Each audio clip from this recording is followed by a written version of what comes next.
Hello, my name is Alexandra Morse. I'm a registered music therapist and Director of Creative Therapies Tasmania, based in Devonport. I work in schools, community, within private homes, and at my clinic, supporting people of all ages to meet their individual goals using music as a tool. Today, I have the pleasure to share with you this presentation, Born to Sing, Building Capacity in Primary Caregivers in Using Music to Support Healthy Attachment, Language Development and Regulation with their infants. In this presentation, I will share knowledge and research useful for early years educators and teachers. Within the presentation, I will share examples using video footage of my children. I ask that you do not share these videos.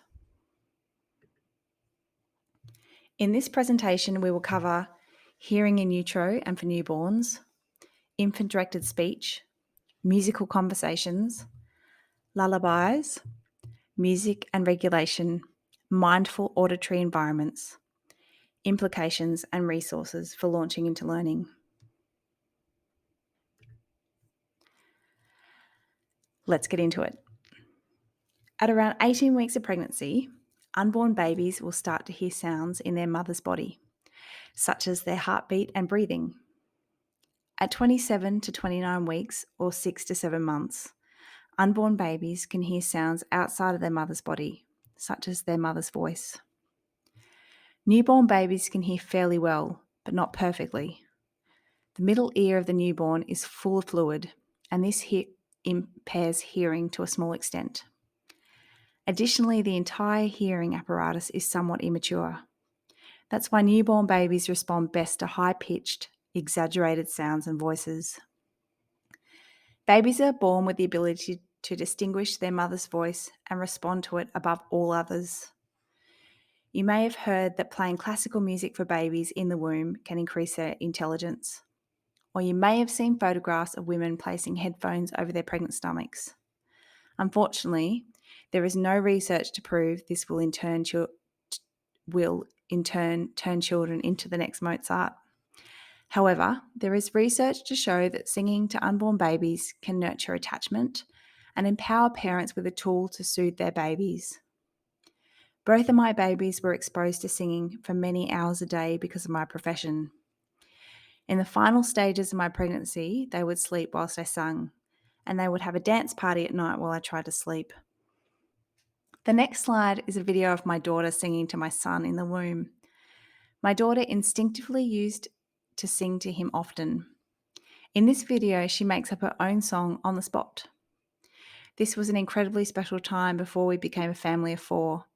It allowed her baby brother to hear her voice and allowed my daughter to creatively express her thoughts about becoming a big sister.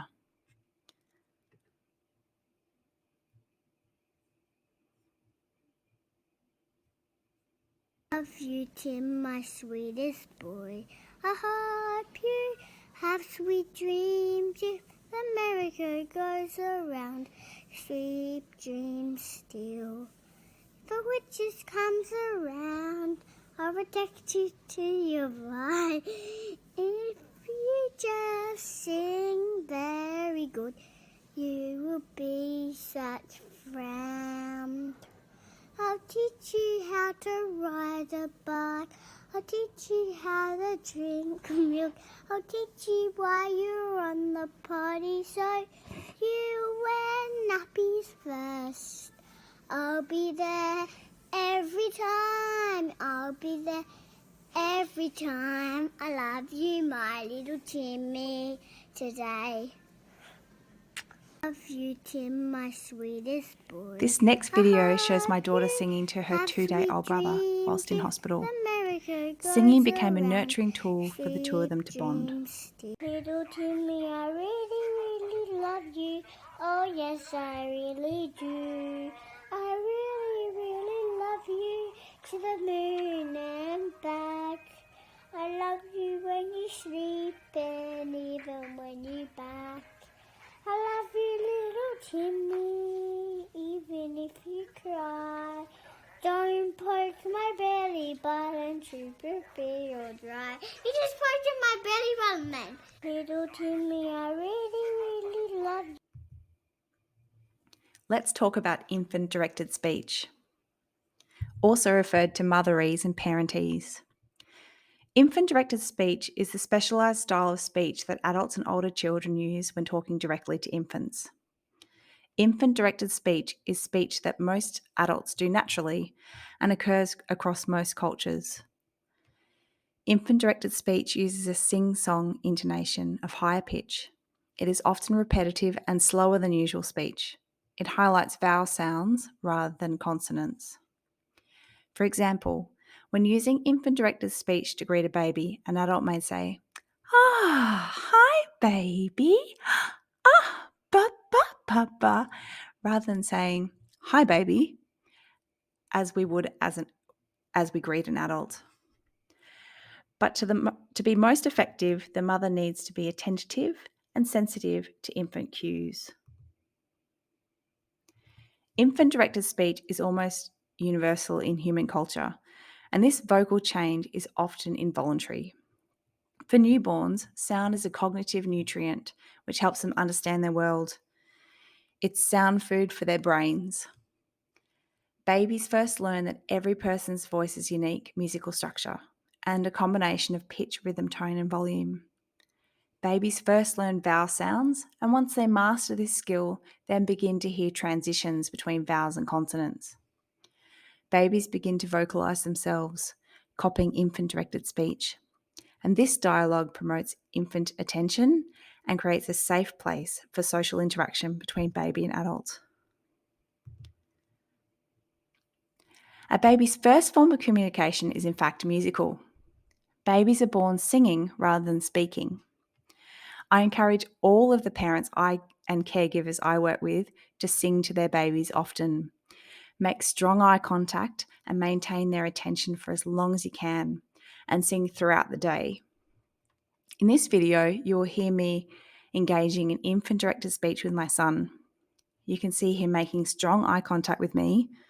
We have a musical conversation where I make a sound and he converses back with me. I include percussive sounds to maintain his attention and play with sliding pitches. You'll notice that I don't use any words in this musical exchange.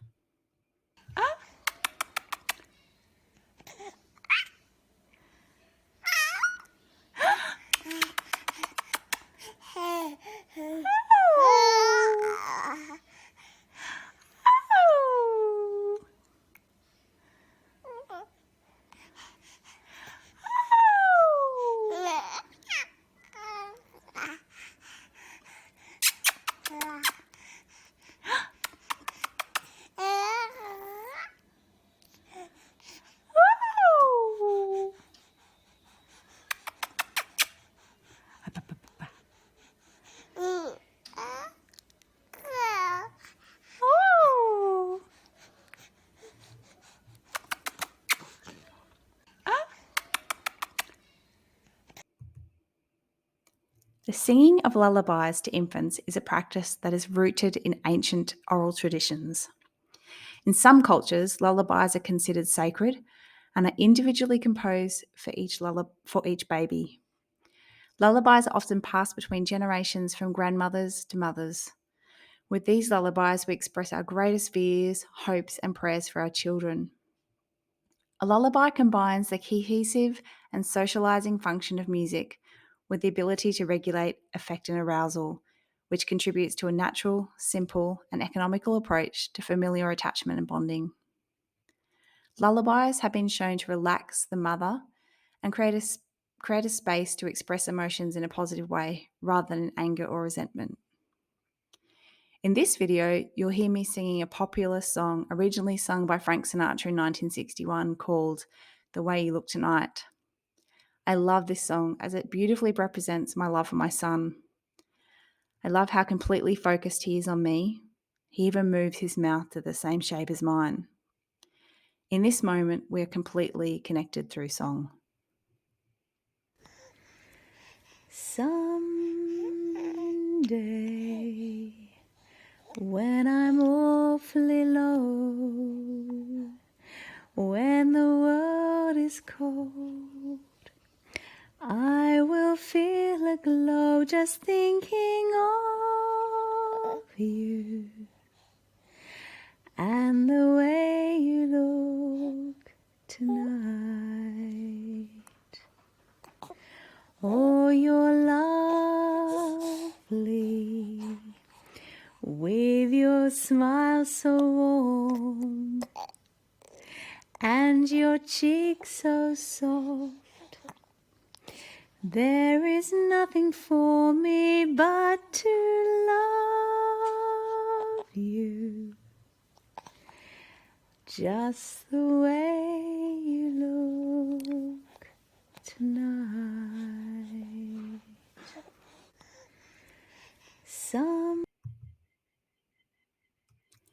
When babies are born, they have little ability to self-regulate.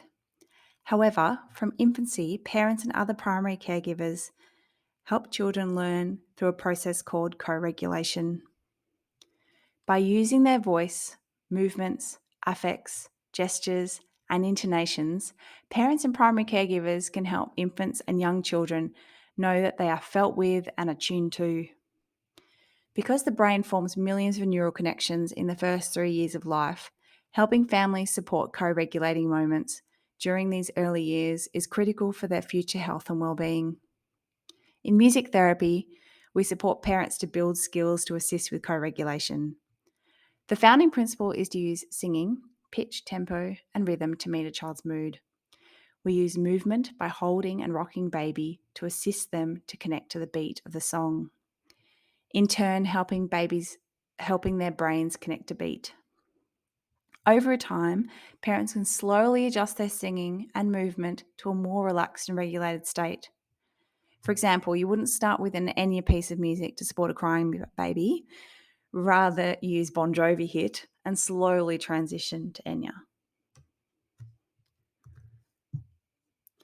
We live in an increasingly loud world. Newborns now have much auditory information to process. You may see children put their hands over their ears, not often to stop sounds, rather than to decrease the amount of sounds their brains have to process. In my time as a music therapist, I see children seek to sound, wanting to be close to where the sound is originating from, and likewise, I see children withdraw from sound. You may watch babies be drawn to the sound of a rattle and then recoil. As educators, we need to separate speech and song from all other noise around them to give them the best chance in engaging in communication through music. This means preparing musical spaces by not only setting up the physical space, but also the auditory space for success. Being intentional about integrating music into your program's daily routines help you design and choose activities to support specific developmental goals. Music therapists work to support babies to achieve a multitude of child development goals. Some of these include fine motor development, such as finger plays like Where is Thumpkin or Open Shut Them, and interactive songs like The Wheels on the Bus, among many others, are perfect examples of way music can support development of small muscles in children's hands and fingers. Patterns and sequencing. Almost every piece of music has a pattern or a sequence built into its melody or lyrics. Learning to anticipate patterns and place objects or events in sequence builds critical early math and early reading skills. The next video is of my son and I singing Row, Row, Row Your Boat. You'll see him maintaining attention, building core strength and head control, and demonstrating language skills. Halfway through, you'll see him check out as he gets tired. I hold him close to my chest, and he enjoys supportive vestibular movement. Humpty Dumpty sat on the wall. Humpty Dumpty had a great fall. All the king's horses and all the king's men couldn't put Humpty together again.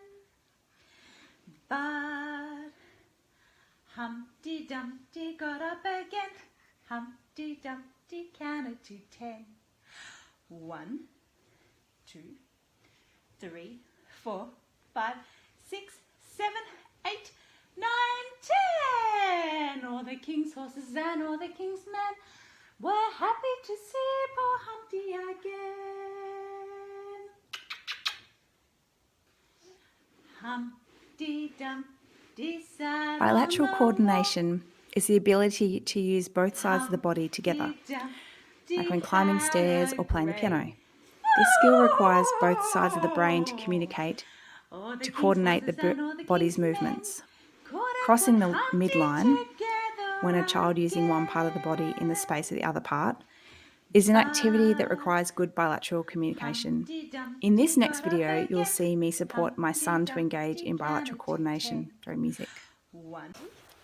Toes. This is the way we touch our toes, touch our toes, touch our toes. This is the way we touch our toes and sing together. Georgie, where's Mama? Georgie, where's Mama? Baba. This is the way we touch our toes, touch our toes, touch our toes. This is the way we touch our toes and sing together. Cross the body, ready? This is the way we touch our toes, touch our toes, touch our toes. This is the way we touch our toes and sing together. This is the way we touch our toes, touch our toes, touch our toes.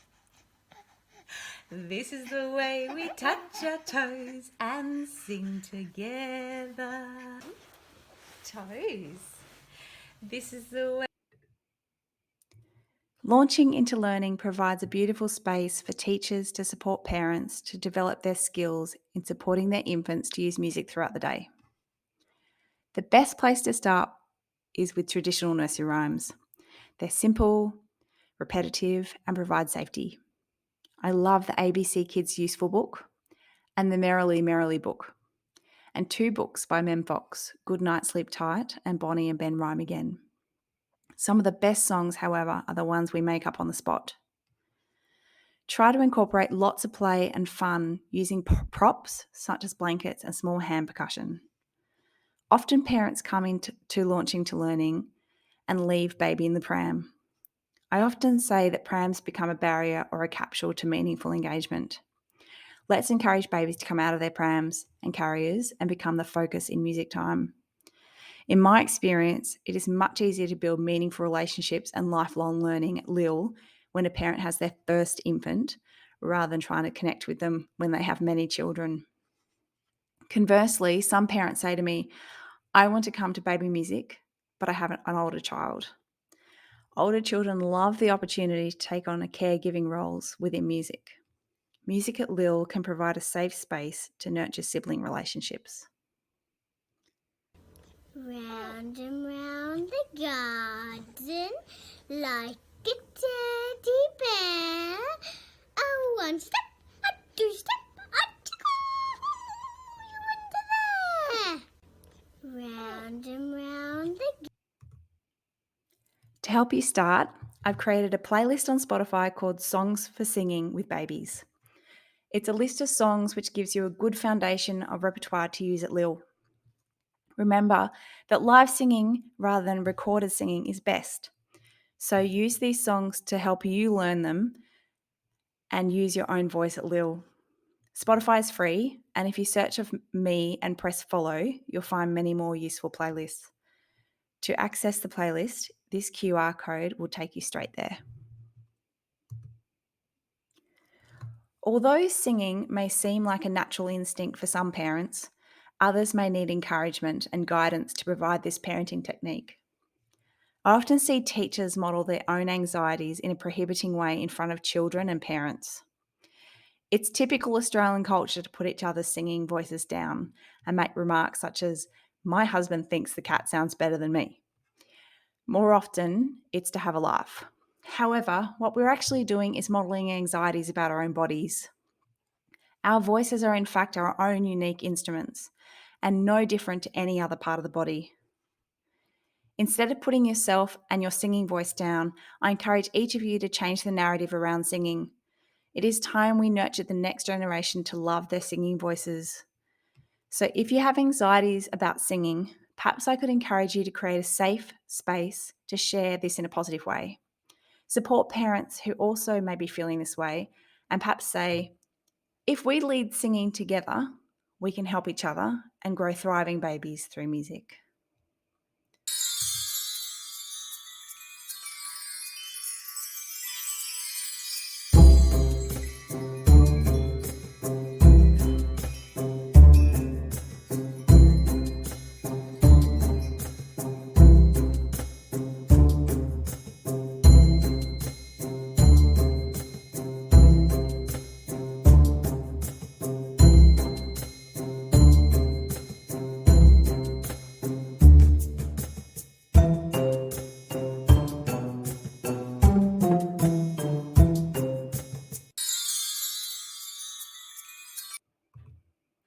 Thank you so much for your time.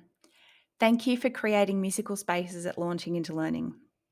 You can find me most days at Creative Therapies Tasmania in Devonport or at school visits from Ulverston to Launceston.